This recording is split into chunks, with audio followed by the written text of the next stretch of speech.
gospodje, dragi prijatelji, danes gre za Slovenijo.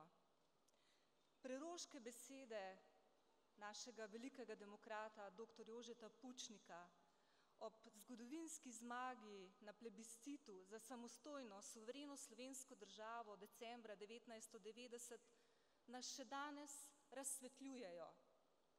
Skozi puščave in goščave današnjega časa, ki je zaznamovan z vsesplošno krizo, je Pučnikovo vodilo uporabno vsakič, ko se kot družba znajdemo na razpotju.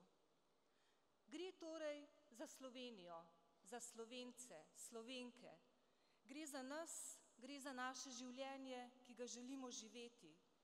Gre za vrednote, ki jih želimo posredovati našim otrokom. Gre za življenje in svet, ki ga ustvarjamo in ga želimo zapustiti našim vnukom. Danes živimo ponovno v prelomnih časih. Ta čas zahteva od nas trezno presojo, pravilno odločitev in pogum. Vsega tega nam Slovencem ne manjka. Pri svojem delu srečujem mnogo ljudi, ki so v težkih časih sprejemali pomembne odločitve. In pred nami je ponovno pomembna odločitev. Res je, kot pravijo, to bo plebiscit. Plebiscit za izhod iz krize, plebiscit za mir, za blaginjo, za varnost, sodelovanje, povezovalnost, spoštovanje dostojanstva vsakega človeka.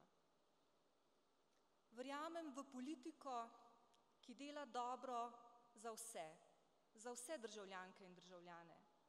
Verjamem v moč medsebojnega spoštovanja, v moč prijazne besede, ki bogati vsak odnos. Verjamem v ljubezen do družine in domovine, ki sta temelj našega obstoja.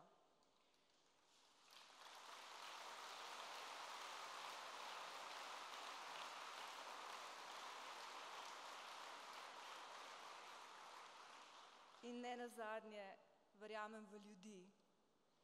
In tukaj med nami je človek, moj mož, ki kandidira za predsednika slovenske države. Milan, ki ga imam rada, ga občudujem in spoštujem.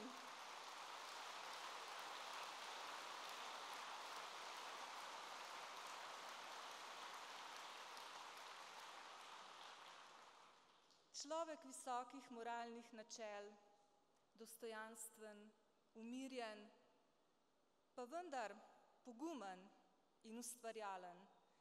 In vsak dan se učim od njega. Svojo štajersko mehkobo plemeniti mojo gorenjsko premočrtnost.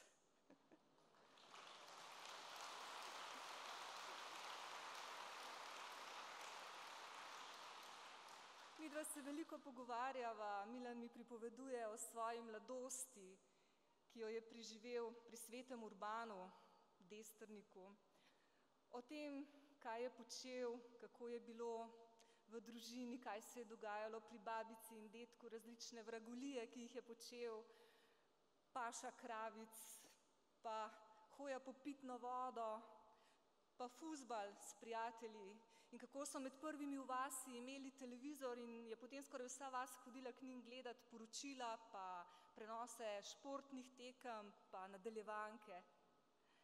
Milana je pot vodila naprej v beli svet, na Ptuj, v Maribor, v Ljubljano, v Bruselj, Štrasburg. Ampak v vsem svojem delovanju, bodisi z dr. Jožetom Pučnikom, bodisi z Janezom Janšo, na univerzi, v parlamentu, kot minister za šolstvo in šport, kot predsedujoči Sveta Evropske unije, kot evropski poslanec, je Milan dokazal, da zna trdo, pošteno in odgovorno delati. Ampak pri vsem njegovem delovanju, pri vseh njegovih neštetih obveznostih, je pa družina tista največja vrednota, ki jo on vedno postavlja na prvo mesto. In prav otroci, vnuki in družina so tisti, ki nama dajejo veliko oporo in veliko energije.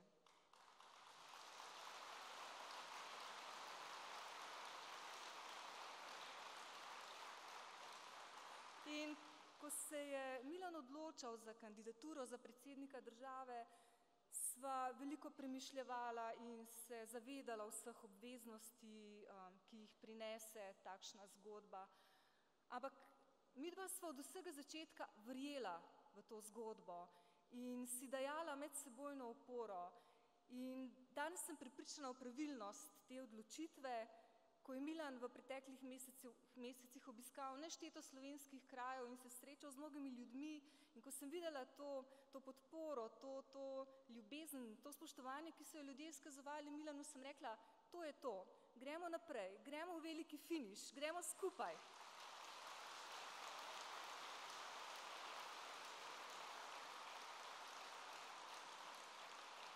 Dragi prijatelji, midva potrebujeva vas, potrebujeva zato, ker smo skupaj močnejši, ker imamo skupaj moč in pogum za potrebne spremembe. Združujmo za prihodnost.